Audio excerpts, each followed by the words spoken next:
Okay, let's talk about dramaturgical analysis.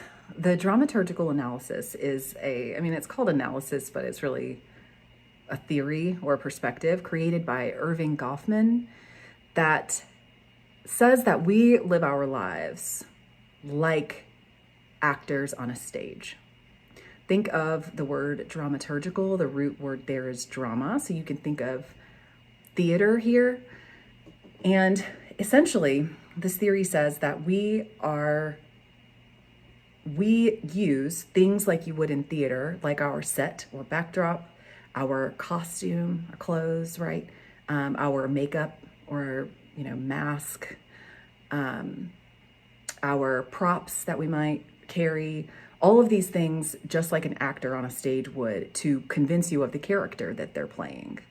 And this is called, it's our presentation of self, but the way that we kind of manipulate that is called impression management. That we do all these different things, just like I said, to convince others of whatever it is we want them to think about us. And it goes further than that as well, to explain how what we think about ourselves comes from what we think others think about us. But I don't want to get into that here. So dramaturgical analysis, think about, I'll use myself as an example. Right now, I think it probably looks like I'm in an office, maybe, right? There's degrees on the wall. That would be like my set. My costume could look a little more like a teacher, I'll be honest. But, I'm not dressed completely unprofessionally. That's a societal rule.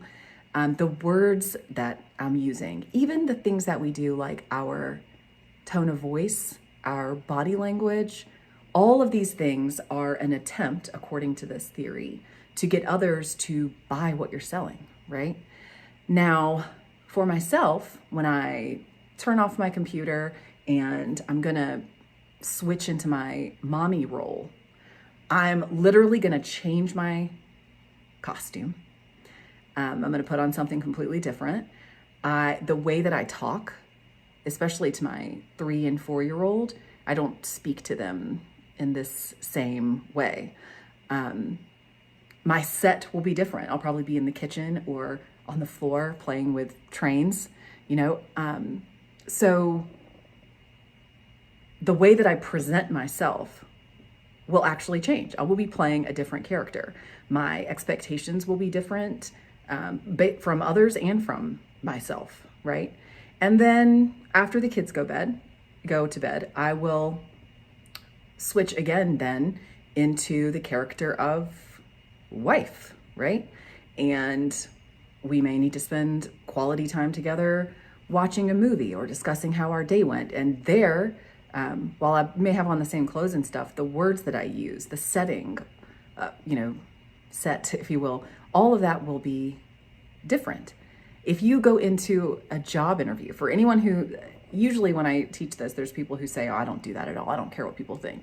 If you go to a job interview, you are going to dress, speak, sit, even the things that you carry in with you. They're the props, right? They're going to change based on what it is you want them to believe about you.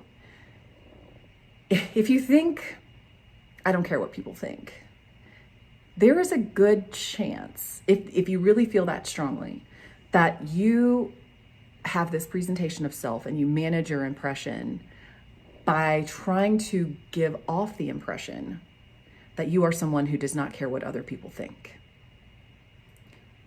Think about that for a second. And listen, I am not exempt from this. My oldest daughter makes fun of me all the time for not, working enough on the impression that I give off to other people. I may go to the store in pajamas, with a hat and who knows? That doesn't sound as bad. Just trust me. I may look as though I do not care, right? But in that moment, I am knowingly and intentionally saying, I don't care what other people think. And I probably carry myself differently in those times, because then I have to make sure everyone else knows I don't care what you think, right? It changes us a little bit.